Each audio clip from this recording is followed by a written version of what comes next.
दोस्तों आज की वीडियो में बात करेंगे रीजनिंग के इम्पोर्टेंट प्रश्नों की। उन प्रश्नों की बात करेंगे जो परीक्षाओं में पूछे गए हैं। दोस्तों वीडियो को अंत तक ज़रूर देखिएगा क्योंकि वीडियो में ऐसे प्रश्न भी शामिल हैं जो आपको नहीं बनते थे। ठीक है, मैं आपसे बार बार बोलता हूं कि वीडियो को अंत तक ज़रूर देखिए। वीडियो को अंत तक देखने का मतलब है आपको कुछ ना कुछ नया सीखने को ज़रूर मिलेगा। ठीक है दोस्तों, तो चलिए स्टार्ट करते हैं। पहला प्रश्न है आपका, दी गई श्रृंखला में अगली संख्या क्या होगी। आपको दोस्तों यहाँ पर एक श्रृंखला दी गई है और यहाँ पूछ रहा अगली संख्या क्या होगी, क्वेश्चन मार्क की जगह पे क्या आएगा। अब देखिए यहाँ पर 53 है और यहाँ पर भी 53, तो यहाँ पर 53 से 53 हुआ, क्या कुछ प्लस हो रहा, माइनस हो रहा, गुना हो रहा, कुछ भी नहीं हो रहा। जब कुछ भी नहीं हो रहा तो ज़ीरो। ठीक है, ना तो एक भी बढ़ रहा, ना एक भी घट रहा, ना कुछ हो रहा। 53 का 53 दिया तो ज़ीरो। अब 53 से दोस्तों यहाँ पर क्या हो गया, 40 हो गया। 53 से क्या हो गया, 40 कम हुआ है। कितना कम हुआ है वो देखिए, तो 53 से 40 कम हुआ है, कितना कम हुआ है, 13 कम हुआ है। 53 में से 13 कम हुआ तभी तो 40 आया। अब 40 के बाद में फिर से 40 दिया, जैसे यहाँ 53 के बाद में 53 दिया और यहाँ 40 के बाद में 40 दिया, तो कुछ बढ़ा ना, कुछ बढ़ा ना कुछ घटा, तो जीरो रहेगा। अब 40 के बाद में यहाँ पर कितना हो रहा है, 27 हो रहा है आपका। अब 40 से 27 हो रहा है, कम हो रहा है। कितना कम हो रहा है, आप कहेंगे 13 कम हो रहा है। फिर 27 के बाद में फिर 27 दे रखा, क्या कुछ बड़ा घटा, नहीं, ज़ीरो ही रहेगा। अब देखिए यहाँ 53 से 53 था ज़ीरो, लेकिन 53 के बाद जब 40 हुआ तो 13 घट गया।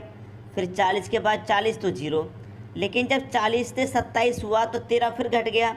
यहाँ 27 से 27 ज़ीरो, तो यहाँ 27 से दोस्तों कितना होगा, 27 से कितना होगा, यहाँ 13 घटा, यहाँ 13 घटा, तो यहाँ भी 13 घटेगा। ठीक है दोस्तों, तो 27 में से अगर आप 13 घटा देंगे तो कितना आएगा, 7 में से 3 जाएगा दोस्तों 4, 2 में से 1 जाएगा 1, तो कितना आएगा, 14 आएगा यहाँ पर। बात सभी की समझ में आ गई। 14 दे रखा बी ऑप्शन में, तो बी ऑप्शन हो जाएगा आपके प्रश्न का दोस्तों सही आंसर। अब देखेंगे अगला क्वेश्चन। अगला क्वेश्चन है, दी गई श्रृंखला में गलत संख्या ज्ञात करें।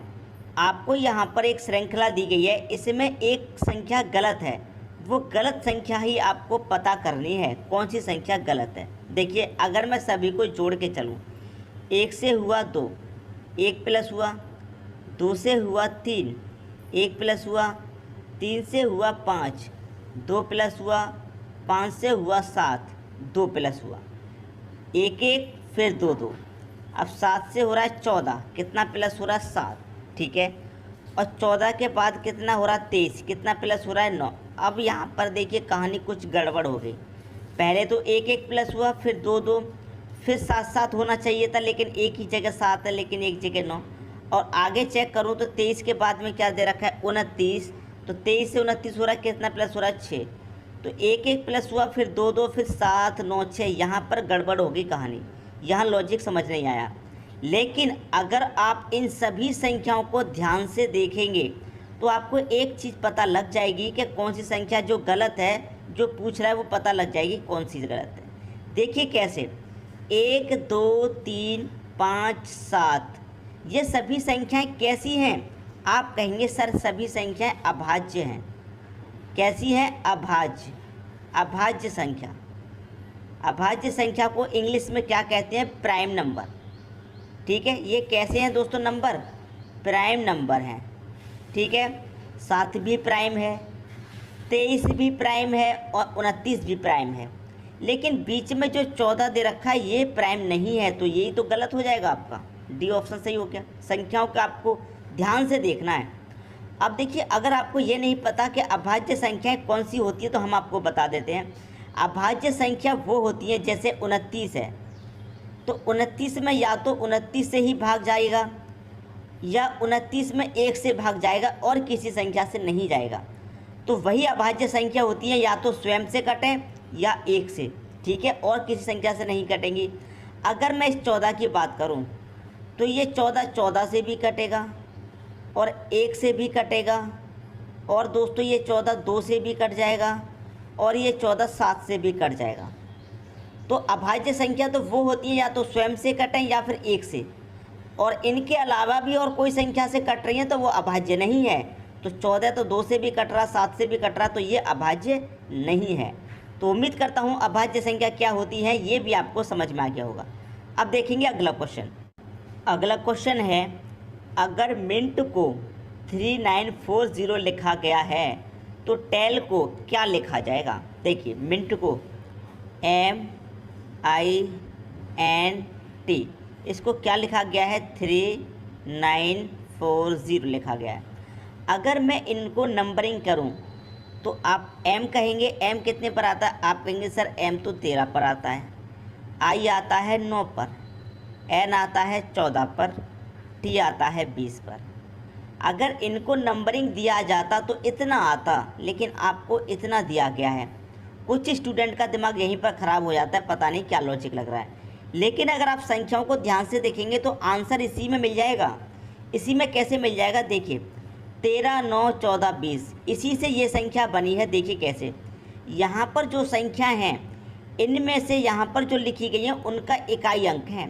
देखिए यहाँ पर इकाई अंक क्या है, 0, तो यहाँ 0 लिखा। इसका इकाई अंक लिया फिर 4, यहाँ 4 लिखा। इसका इकाई अंक लिया 9, यहाँ 9 लिखा। इसका इकाई अंक लिया 3, यहाँ 3 लिखा। तो यहाँ पर जो इनको नंबरिंग करने के बाद इकाई अंक ले लिया गया है वही लिख दिया गया है। सभी की समझ में बात आ गई होगी। अब देखिए उसी को यहाँ पर लिख दीजिए टेल को, ठीक है। टेल बराबर क्या होगा ये आपको बताना है। तो सबसे पहले नंबरिंग करो, T आपका 20 पे आता है, A आपका 1 पे आता है, L की बात करो 12 पे, E की बात करो 5 पे, ठीक है। क्या करना है, वही करना है, इकाई अंक लेना है। तो इसका इकाई अंक तो दोस्तों 5 ही रहेगा। 12 में इकाई अंक क्या है, 2, तो 2 ले लेंगे। यहाँ पर इकाई अंक 1 ही रहेगा और यहाँ इकाई अंक क्या है, 0, तो 0125 ये आपका आंसर है। 0125 डी ऑप्शन में दे रखा है तो डी ऑप्शन हो जाएगा सही आंसर। जितने भी स्टूडेंट कन्फ्यूज़ थे अब सभी का कन्फ्यूज़न दूर हो गया होगा, ठीक है दोस्तों। अब देख लेंगे अगला क्वेश्चन। अगला प्रश्न है आपका, निम्नलिखित संख्या श्रृंखला में प्रश्नवाचक चिन्ह के स्थान पर क्या आएगा। प्रश्नवाचक चिन्ह कहाँ पर दिया गया है दोस्तों, आपको यहाँ पर दे रखा है प्रश्नवाचक चिन्ह, ठीक है। अब देखिए यहाँ पर मैं बात करूँ, 9 है 7, 9 से 2 कम हुआ, ठीक है। फिर 7 से 4 ज़्यादा हो रहा है, फिर कितना ज़्यादा हो रहा है, 29, 11 से 29, फिर तो बहुत ज़्यादा हो रहा है। 29 से फिर 111, ये तो और ही ज़्यादा हो रहा है। तो देखिए यहाँ पर इस क्वेश्चन का जो लॉजिक है बहुत ही बेहतरीन है। ऐसे ही प्रश्न को अच्छा प्रश्न कहा जाता है। अच्छा प्रश्न ऐसे ही प्रश्न को कहा जाता है। देखिए कैसे, लॉजिक को समझिए। यहाँ पर 9 है, ठीक है। अगर मैं 9 का मल्टीप्लाई 1 से करूँ तो कितना रहेगा, आप कहेंगे सर 9 ही रहेगा। और 9 से बनाना है 7, तो मैं क्या करूँगा, 9 में से 2 माइनस कर दूँगा, 7 बन जाएगा आपका, 7 बन गया, ठीक है। यहाँ कितना दे रखा है, 7। यहाँ 1 से मल्टीप्लाई किया, हम यहाँ 2 से करेंगे तो 7 दूनी का कितना हो जाएगा, 14 हो जाएगा, ठीक है। यहाँ कितना माइनस किया, 2, यहाँ माइनस करेंगे 3, तो 14 में से 3 माइनस करेंगे कितना मिलेगा, 11। आपको अगली संख्या 11 मिल गई। लॉजिक समझ में आया। जिस तरीके हमने 9 से 7 को फाइंड किया उसी तरीके 7 से 11 को कर लिया। अब यहाँ पर देखिए 11 का मल्टीप्लाई, यहाँ 1 से मल्टीप्लाई हुआ है 2 से, यहाँ आप कितने से होगा, 3 से। 11 त्रिक का हो जाएगा 33। यहाँ 2 माइनस किया, यहाँ 3, तो यहाँ कितना कर देंगे, -4। 33 में से 4 जाएगा 29, आगे आपको 29 दे रखा है। आगे सभी की समझ में बात। अब यहाँ भी मल्टीप्लाई कितने से करेंगे, यहाँ 3 से हुआ है तो यहाँ 4 से करेंगे, ठीक है। 29 का मल्टीप्लाई दोस्तों 4 से करेंगे, कितना होता है, 4 निमे का 36 का 6, कैरी का 3, 4 दूने का 8, कैरी का 3 कितना, 11, 116, ठीक है। यहाँ 2 माइनस किया, यहाँ 3, यहाँ 4, तो यहाँ कितना करेंगे, -5 करेंगे। तो 116 में से 5 माइनस करेंगे, कितना आएगा, 111। तो आगे आपको 111 दे रखा है, ठीक है। अब यहाँ पर भी इसी लॉजिक को लगाइए। यहाँ 4 से मल्टीप्लाई किया तो यहाँ 5 से कर दो, ठीक है दोस्तों। 5 का 1 में 5, फिर 5, फिर 5, यहाँ 5 माइनस किया है तो यहाँ अगली बार 6 हो जाएगा, ठीक है। तो 555 में से 6 माइनस करेंगे, आगे आ जाएगा 549। तो क्वेश्चन मार्क की जगह दोस्तों क्या होगा, 549 होगा। 549 दे रखा है सी ऑप्शन में। सी ऑप्शन हो गया सही आंसर। मैंने आपसे पहले ही कहा था ऐसे ही प्रश्न को अच्छा प्रश्न कहा जाता है दोस्तों। सबकी समझ में प्रश्न आ गया। अब देखेंगे अगला क्वेश्चन। अगला क्वेश्चन है आपका, दिए गए विकल्पों में से जो अलग है उसे ज्ञात करें। यहाँ पर देखिए इसमें से कोई एक संख्या अलग है, वो हमें पता करनी है कौन सी अलग है। यहाँ देखिए 123, यहाँ 83, 51, 23 और 11। तो यहाँ पर जो 123 है हम यहाँ तक कैसे पहुँच सकते हैं? स्क्वायर याद होने चाहिए, क्यूब याद होने चाहिए। अगर मैं कहूँ कि 11 का स्क्वायर कितना होता है? 121 होता है, तो हम 123 के पास पहुँच गए। 11 का स्क्वायर 121 और इसमें क्या करेंगे 2 जोड़ देंगे तो कितना हो जाएगा हमारा 123 हो जाएगा। ठीक है दोस्तों, समझ में आएगी बात। अब यहाँ क्या हो रहा है 83, 83 में के पास में कौन सी संख्या का स्क्वायर है? आप कहेंगे 9 का स्क्वायर है। 9 का स्क्वायर कितना होता है 81। स्क्वायर में यहाँ 2 जोड़ा तो हम यहाँ भी 2 जोड़ देंगे, कितना हो जाएगा 83। तो यहाँ पर 83 मिल गया। जिस तरीके से यहाँ 123 मिला उसी तरीके से 83 मिल गया। अब समझिए लॉजिक को। यहाँ 11 का स्क्वायर था, फिर 9 का 2 कम हुआ, फिर 9 के बाद यहाँ 2 कम करेंगे तो 7 का स्क्वायर आ जाएगा। 7 का स्क्वायर कितना 49। यहाँ भी 2 जोड़ा, यहाँ भी 2 जोड़ा तो यहाँ भी 2 जोड़ दो, कितना हो जाएगा 49 में 2 जोड़ेंगे 51। 51 आपको दे रखा है। यहाँ देखिए 11 का स्क्वायर, फिर 9 का, फिर 7 का, तो अब कितने का होगा 2 कम करके 5 का स्क्वायर, कितना 25। सभी में 2 जोड़ा है तो यहाँ भी 2 जोड़ेंगे, कितना हो जाएगा 27। 27 हो जाएगा। तो यहाँ 27 आना चाहिए, लेकिन यहाँ पर 23 दे रखा है। तो हमसे कह रहा था जो अलग है उसे पता कीजिए, तो यही तो आपका अलग है दोस्तों। ये आपका अलग है 23। किस ऑप्शन में दे रखा है आपका 23? ये दोस्तों आपका आंसर हो जाएगा 23। यहाँ पर देखो ऑप्शन में मिस्टेक हो गई है। यहाँ अगर दोस्तों मैं ऑप्शन की मैं बात करूँ तो ऑप्शन लिखने में मिस्टेक हो गई है, लेकिन इस क्वेश्चन का जो सही आंसर है वो 23 है। आगे चेक करेंगे।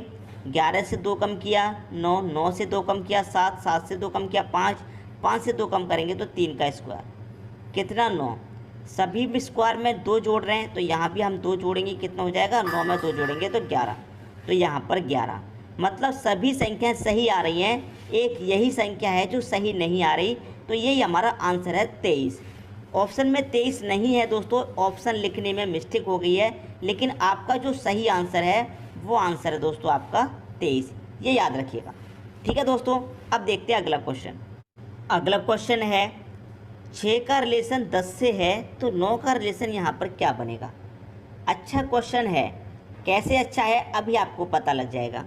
अगर मैं 6 में 4 जोड़ूँ 10, 9 में भी 4 जोड़ूँ तो 13। 13 किसी भी ऑप्शन में नहीं है।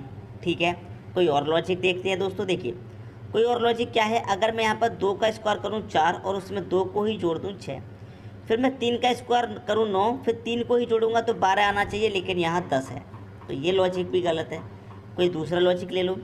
अगर मैं 2 का क्यूब करूँगा 8, उसमें से 2 को ही माइनस कर दूंगा 6, और 2 का क्यूब करूँगा 8, उसमें 2 को ही प्लस कर दूंगा तो 10। ठीक है, जिस संख्या का स्क्वायर क्यूब किया उसी को माइनस किया, जिसका क्यूब किया उसी को प्लस।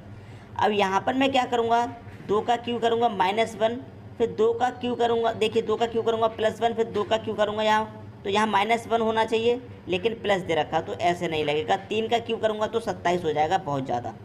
तो देखिए यहाँ पर हो क्या रहा है उस चीज़ को समझिए। अगर मैं इस 6 को 2 से कटाऊँगा तो 3 बार में कटेगा, इस 10 को 2 से कटाऊँगा तो 5 बार में कटेगा। ये कटा 3 बार में, ये कटा 5 बार में। ठीक है, अब मैं इसको 3 से कटा दूँ तो 3 बार में, ये भी 3 बार में कटा, ये भी 3 बार में कटा, ये 5 बार में कटा, तो यहाँ पर जो संख्या आएगी वो 5 बार में कटेगी। सेम संख्या से कटे हैं ये दोनों, ये भी 2 से कटा, ये भी 2 से कटा, ये 2 से कटे हैं, तो ये 3 से कटा है तो दूसरी संख्या भी 3 से कटेगी। लेकिन कितनी बार कटेगी? 5 बार। पहली संख्या 3 बार तो दूसरी 5 बार। यहाँ पहली 3 बार कटी है तो दूसरी 5 बार। तो 3 से 5 बार में कौन सी कटेगी? 10 तो कटेगी नहीं। 3 से 4 बार में 12 कटेगा, लेकिन हमें 5 बार में चाहिए। 3 × 5 = 15, 5 बार में कौन सी संख्या कट रही है? 15 कट रही है, तो यहाँ 15 आ जाएगा। ठीक है, 2 × 3 = 6, 2 × 5 = 10, 3 × 3 = 9, 3 × 5 = 15, तो 5 बार में 15 कटा। सी ऑप्शन हो जाएगा सही आंसर। इस तरीके से इस प्रश्न को बनाया गया है दोस्तों। सभी की समझ में आ गया प्रश्न। अब देखेंगे अगला क्वेश्चन। अगला क्वेश्चन है 20 प्लस 15 बराबर 24 और 64 प्लस 13 बराबर 42, तो 11 प्लस 28 बराबर क्या? देखिए 20 और 15 के जोड़ने से तो 35 बनता है, लेकिन यहाँ 24 है। ठीक है, तो यहाँ पर आपको 24 कैसे बनेगा ये पता करना है। ये पता कर लिया तो वही लॉजिक आप दूसरे में लगा देंगे, वही लॉजिक फिर तीसरे में लगा देंगे, आंसर आ जाएगा।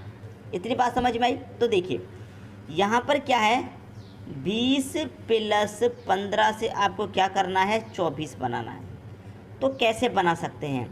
तो मैं यहाँ पर देखिए क्या करूँगा, सभी संख्याओं को आपस में जोड़ दूँ। 2 और 0 को जोड़ेंगे 2 ही रहेगा, फिर 2 में 1 जोड़ेंगे 3, 3 में 5 जोड़ेंगे कितना हो जाएगा 8। कितना हो गया दोस्तों, सभी को जोड़ने से 8। 24 बनाना है तो हम क्या करें, 8 का मल्टीप्लाई अगर 3 से कर देंगे तो 24 बन जाएगा। बात आई समझ में? ये जो सभी संख्या हैं इनको आपस में जोड़ दिया। देखिए कैसे, 2 और 0 को जोड़ेंगे तो 2 ही रहेगा, फिर 2 में 1 जोड़ा 3, 3 में 5 जोड़ा 8, 8 का मल्टीप्लाई 3 से क्या 24। उसी तरीके से दोस्तों यहाँ पर कर देंगे। जोड़िए कितना होगा, 6 और 4 10, 10 में 1 जोड़ो 11, 11 में 3 जोड़ो 14। कितना हो गया दोस्तों 14। यहाँ मल्टीप्लाई 3 किया तो यहाँ भी मल्टीप्लाई 3 कर दो, 14 त्रिका कितना होता है 42 होता है, और आपको यहाँ 42 दे रखा है। वही लॉजिक आप यहाँ लगा देंगे तो आंसर आ जाएगा। देखिए कैसे, 1 और 1 2, 2 में 2 जोड़ेंगे 4, 4 में 8 जोड़ेंगे कितना, ये हो जाएगा 12। यहाँ मल्टीप्लाई 3 किया, यहाँ 3 किया, यहाँ भी 3 कर देंगे, 12 त्रिका कितना 36 होता है। ये आपका आंसर आ गया। डी ऑप्शन में 36 दे रखा है, ये आपके प्रश्न का दोस्तों सही आंसर हो जाएगा। अब देखेंगे अगला क्वेश्चन। अगला प्रश्न है, दी गई आकृति में कितने त्रिभुज हैं? आपको एक आकृति दी गई है, इसमें कह रहा है कि कितने त्रिभुज हैं ये बता दीजिए। तो अभी बता देते हैं दोस्तों। देखिए छोटे छोटे काउंट कर लो। एक तो दोस्तों हो गया ये वाला त्रिभुज, एक, ठीक, एक हो गया आपका ये वाला त्रिभुज, 2 हो गए, और एक हो गया इन दोनों को मिला के ये बड़ा वाला। कितने हो गए 3। तो इसमें कितने त्रिभुज बने दोस्तों, टोटल 3, एक ये छोटा, एक ये छोटा और एक ये बड़ा वाला। कितने हो गए दोस्तों, 3 त्रिभुज हो गए। अब नीचे आ जाइए, एक त्रिभुज हो गया ये, एक ये वाला, ठीक है, और एक हो गया दोस्तों ये वाला बड़ा वाला, 2 हो गए, ठीक है, और एक ये जो सबसे बड़ा है एक ये वाला, 3 ये हो गए। तो 3 और जोड़िए इसमें। अब और कौन से बनने हैं वो देखिए। एक इस वाले पॉइंट से दोस्तों बन रहा है ये वाला, एक ये हो गया, एक इस दूसरी तरफ बनना है ये वाला, 2 ये हो गए। तो टोटल त्रिभुज कितनी है, 3 और 3 6 और 2 8। इस आकृति में टोटल त्रिभुज दोस्तों 8 हैं। सी ऑप्शन हो जाएगा सही आंसर। सभी की समझ में आ गया प्रश्न। अब देखेंगे अगला क्वेश्चन। अगला क्वेश्चन है, दिए गए विकल्पों में से लुप्त संख्या ज्ञात करो। अब यहाँ पर देखेंगे लुप्त संख्या कहाँ पर है, मिसिंग नंबर यहाँ पर है। इस प्रश्न का जो लॉजिक है बहुत ही बढ़िया लॉजिक है, शानदार लॉजिक है। यहाँ पर क्वेश्चन मार्क का मतलब क्या है, ये 42 कैसे आया, ये 96 कैसे आया, उसी तरीके से यहाँ क्वेश्चन मार्क की संख्या आएगी। ठीक है, अब देखिए लॉजिक समझ लीजिए। 14 से और 24 से आपको 42 बना लेना है। ठीक है, 14 और 24 से। तो यहाँ पर क्या दिया गया है, 14 दिया गया है। अगर इसमें 14 को 2 से डिवाइड करूँ कितनी बार जाएगा, 7 बार। ठीक, यहाँ 24 है, इस 24 को मैं क्या करूँ, 4 से डिवाइड करूँ, कितनी बार जाएगा, 4 से डिवाइड करेंगे तो 6 बार। ठीक है, और डिवाइड होने के बाद यहाँ 7 आया, यहाँ 6, दोनों का आपस में अगर आप मल्टीप्लाई करेंगे 7 6 कितना होता है, 42 होता है। तो ये 42 आपको मिल गया। पहली संख्या में 2 से डिवाइड किया, दूसरी में 4 से। आगे भी वही करेंगे, क्या दे रखा है, 64। तो मैं 64 में अगर 2 से डिवाइड करूँगा तो कितनी बार जाएगा, 32 बार। यहाँ 4 से डिवाइड करूँगा क्योंकि दूसरी में 4 से कर रहा है, यहाँ भी 4 से डिवाइड करूँगा, 4 त्रिक 12 3 बार। और डिवाइड वाली संख्या में आपस में मल्टीप्लाई कर दो। जो डिवाइड होने के बाद यहाँ 7 आया था, यहाँ 6, यहाँ डिवाइड होने के बाद 32, यहाँ 3, तो दोनों का मल्टीप्लाई करेंगे। 32 त्रिक कितना होता है, 96 होता है। तो यहाँ 96 दे रखा है। ठीक है, सभी की समझ में आया। तो यहाँ भी पहली संख्या में क्या करेंगे, 2 से डिवाइड कर देंगे। ठीक है, यहाँ पहली संख्या में अगर मैं 2 से डिवाइड करूँगा तो कितनी बार जाएगा, 16 बार। अब यहाँ देखिए कितने से मैं डिवाइड करूँ, यहाँ मैं कितने से डिवाइड करूँगा, क्योंकि देखिए यहाँ मैंने पहले में 2 से किया, यहाँ 4 से, यहाँ भी 2 से किया 4 से, यहाँ भी 2 से कर रहा है। तो यहाँ 4 से डिवाइड होने के लिए संख्या आनी चाहिए थी, लेकिन 4 से डिवाइड के लिए संख्या नहीं है। तो क्या करेंगे दोस्तों, 2 से ही डिवाइड कर देंगे। तो 2 से डिवाइड कर देंगे तो 9 बार। ठीक है दोस्तों, अब देखिए प्रश्न को पहले समझ लीजिए। हम क्या करते हैं, पहले में 2 से डिवाइड, बाद में 4 से, फिर 2 से, फिर 4 से, फिर 2 से कर रहे हैं तो फिर 4 से कर रहे हैं। ठीक है, अब यहाँ पर देखिए कि यहाँ पर जो संख्या है 32, उसमें 2 से डिवाइड किया तो 16 बार गया। दूसरी में 4 से डिवाइड होने के लिए है नहीं, क्योंकि 4 से तो 18 में डिवाइड जाएगा नहीं। लेकिन एक चीज़ तो आपको क्लियर होनी चाहिए कि ऊपर जो 2 संख्या हैं उसमें से एक में 2 से डिवाइड, एक में 4 से, एक में 2 से, एक में 4 से। अब यहाँ पर क्या है, संख्या पलट दी है, क्योंकि यहाँ पर अगर 18 होता तो इसमें 2 से डिवाइड होता, यहाँ 32 होता तो इसमें 4 से डिवाइड होता। संख्या पलट दी है, जो संख्या यहाँ देनी थी वो आगे दे दी है, जो आगे देनी थी वो पहले दे दी है। इतना ही तो हुआ है। तो हमें क्या करना है कि इस 32 में क्या करेंगे, 4 से डिवाइड दे देंगे। 4 से डिवाइड करेंगे, 4 अट्ठे 32, 8 बार जाएगा। अब एक में 4 से दे दिया तो एक में 2 से दे दीजिए, 2 से 18 में देंगे 9 बार जाएगा। तो ये संख्या बनेगी आपकी। अगर इस संख्या को आप निकालेंगे, निकाल के मैंने भी आपको दिखाया, आंसर तो आएगा नहीं। आपने भी इसी चीज़ को किया है तो आपका भी आंसर नहीं आएगा और आप कन्फ्यूज़न में पड़ जाएंगे। ठीक है, तो पूरी बात को सुनिए, इसीलिए मैं कहता हूँ कि पूरा वीडियो अंत तक देखा करो। पूरा अंत तक देखेंगे तो पूरा समझ में आएगा। अब क्या करेंगे, डिवाइड होने के बाद 8 आया, 9 आया, दोनों का मल्टीप्लाई कर दो। 8 9 का क्या होता है, 72 होता है।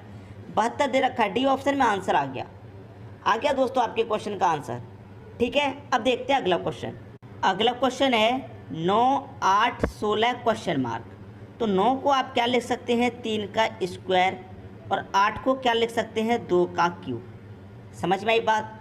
और 16 को क्या लिख सकते हैं, आपको पता सीधा सीधा 16 तो 4 का स्क्वायर होता है, क्योंकि पहली संख्या स्क्वायर में है, दूसरी क्यूब में। तो यहाँ भी पहली स्क्वायर में आएगी, दूसरी क्यूब में आएगी। ठीक है, लेकिन किसका क्यूब, 3 का स्क्वायर, 3 से 1 कम किया, 2 का क्यूब। तो 4 का स्क्वायर 4 से 1 कम करेंगे तो 3 का क्यूब नहीं आ जाएगा। तो 3 का क्यूब तो आपको मालूम है कितना होता है, 3 का क्यूब होता है 27। तो 27 आपके सी ऑप्शन में दे रखा है, ये आपका आंसर हो गया 27। अब देखिए ये तो आपका आंसर हो गया, लेकिन इसमें क्या होता है, कभी कभी एक दूसरा प्रश्न भी पूछा जाता है। सवाल यही रहेगा लेकिन लॉजिक दूसरा होता है। मैं बता देता हूँ क्या लॉजिक होता है। देखिए यहाँ पर क्या है, 3 का स्क्वायर, यहाँ 2 का क्यूब। ठीक है, इतनी बात समझ में आ गई। फिर यहाँ दे रखा है 4 का स्क्वायर। अब देखिए यहाँ जो पावर था उसे यहाँ बेस बना दिया, और यहाँ जो बेस था उसे पावर। तो आगे भी यही लॉजिक लगता है कि यहाँ जो पावर है उसे तो बेस बना देंगे, और जो बेस है उसे पावर बना देंगे, 4 पावर में चला जाएगा। ठीक है दोस्तों, ये आंसर आता है। तो 2 की पावर 4 का मतलब 2 गुणे 2 गुणे 2 गुणे 2, 2 दूने का 4, 4 दूने का 8, 8 दूने का कितना, 16, 16 आंसर। तो एक ये दूसरा लॉजिक होता है जो मैंने आपको बता दिया। दोनों ही लॉजिक मैंने आपको बता दिए। ठीक है दोस्तों, अब देखेंगे अगला क्वेश्चन। अगला क्वेश्चन है आपका 2 5 8, मतलब 3 × 4 का सिमेट्री है। आरआरबी 2016 में पूछा था इस प्रश्न को। अब देखिए हम प्रश्नों को सॉल्व कैसे करते हैं, जब इस तरह के प्रश्न में जिस तरफ बड़ी संख्या होती है उस तरफ हम प्रश्न को सॉल्व करते हैं। बड़ी संख्या नीचे की तरफ है तो हम नीचे की तरफ प्रश्न को सॉल्व करेंगे। ठीक है, ये हमारा एक तरीका होता है सोचने का कि बड़ी संख्या जिधर है उधर क्वेश्चन को सॉल्व करेंगे। तो जब नीचे की तरफ क्वेश्चन सॉल्व करेंगे तो हमें 29 चाहिए। किन किन संख्याओं से, 2 3 और 4 से 29 चाहिए। तो अगर मैं आपस में सभी को जोड़ूँ, 4 3 7 2 11, 29 नहीं है। आपस में मल्टीप्लाई कर दूँ, 4 3 का 12, 12 दूनी का 24, फिर भी 29 नहीं है। तो स्क्वायर करके देख लेंगे क्या होगा। तो मैं 2 का स्क्वायर करूँगा दोस्तों 4, फिर 3 का स्क्वायर करूँगा, 3 का स्क्वायर कितना हो जाएगा 9, और 4 का स्क्वायर कितना हो जाएगा 16। इन तीनों संख्याओं का स्क्वायर करके मैं क्या करूँ, जोड़ूँ। ठीक है, अब कितना हो जाएगा, 16 में 9 जोड़ूंगा 25, 25 में 4 जोड़ूंगा 29। तो आपको 29 ही तो दे रखा है, तो पहले हमारा कॉलम आ गया। दूसरे वाले कॉलम को सॉल्व करेंगे क्योंकि बीच में यहाँ मिसिंग नंबर है, तो जो रूल यहाँ पर लगा है वही रूल यहाँ पर लगाएंगे। इनका स्क्वायर करेंगे ऊपर वाली संख्याओं का। 8 का स्क्वायर मैं करूँगा 64, 9 का स्क्वायर करूँगा 81, प्लस 10 का स्क्वायर करूँगा 100। सभी को जोड़ते हैं, कितना आएगा देखिए। सभी को जोड़ने से, सभी को जोड़ेंगे तो 0 1 और 4 कितना आ जाएगा 5। ठीक है, सभी को जोड़ने से 5। फिर जोड़िए 0 8 8 4 12, 12 का 2, कैरी का 1। ठीक है, 1 यहाँ पर है और कैरी का 1 कितना हो जाएगा 2। तो कितना आ गया ये आ गया आपका 225, लेकिन यहाँ कितना आ रहा है 245। तो जोड़ने में कुछ गलती हो सकती है दोस्तों, यहाँ पर 225 नहीं 245। 0 1 ये 5 हो गया, यहाँ पर 0 8 8 और 6 14 होगा दोस्तों। 14 का यहाँ 4 कैरी का 1, ठीक है, और एक 1 यहाँ पर है और कैरी का 1 2 हो गया, तो 245 आ गया। जोड़ने में गलती हो गई थी दोस्तों, हमने 4 को ही जोड़ दिया था दोबारा से, लेकिन 6 जोड़ना था। कैसे आया, सभी का स्क्वायर करके जोड़ दिया। तो यहाँ पर भी सभी का स्क्वायर करके हम जोड़ देंगे, कितना आना चाहिए 110 आना चाहिए। तो 5 का स्क्वायर करेंगे 25, 6 का स्क्वायर करेंगे 36, ठीक है, आना कितना चाहिए दोस्तों हमारा 110, ठीक है, कितना आना चाहिए 110। तो देखिए 110 में से मैं क्या करूं, ये जो आ रहा है दो संख्याओं का योग उसे माइनस कर दूं, तो 36 25 कितना होगा, तो 36 25 होगा 6 और 5 11, 11 का 1 कैरी का 1, 3 और 2 5 कैरी का 1 कितना 6, मतलब 61। तो 110 में से अगर मैं 61 को माइनस कर दूं तो कितना जोड़ना है ये पता चल जाएगा। तो देखिए यहाँ पर 10 में से 1 जाएगा 9, यहाँ कितना बचा 10, 10 में से 6 जाएगा 4, 49 जोड़ना है। तो यहाँ पर कितना आएगा दोस्तों 7 आएगा, क्योंकि 7 का स्क्वायर करेंगे तो 49, ठीक है, समझ में आ गई दोस्तों बात। तो 5 का स्क्वायर करना है, 6 का करना है और 7 का करना है। लेकिन ये तो मैंने आपको एक एक चीज़ अच्छे से बता रहा हूँ, लेकिन अगर आप संख्याओं को ध्यान से देखते तो आप डायरेक्ट बता सकते थे यहाँ 7 आएगा। देखिए कैसे, लगातार संख्याएं 2 3 4 8 9 10, तो 5 6 7 लगातार संख्या दे रखी हैं, तो यहाँ पर भी आपकी लगातार आएगी 2 3 4 5 6 7 8 9 10, इस तरीके से लगातार हैं। तो 7 का स्क्वायर आएगा 49, सीधा सीधा। क्लियर है, कौन सा ऑप्शन, पहला ऑप्शन सही हो जाएगा। तो मैं उम्मीद करता हूँ सभी की समझ में प्रश्न बहुत ही अच्छे तरीके से आ गया होगा। दोस्तों आपने वीडियो को अगर पूरा देखा है तो ज़रूर कुछ ना कुछ नया सीखने को मिला होगा। कितने स्टूडेंट ऐसे हैं जिनको नया सीखने को मिला है, कमेंट बॉक्स में कमेंट करके बता दीजिए। ठीक है दोस्तों, वीडियो देखने के लिए आपका बहुत बहुत धन्यवाद।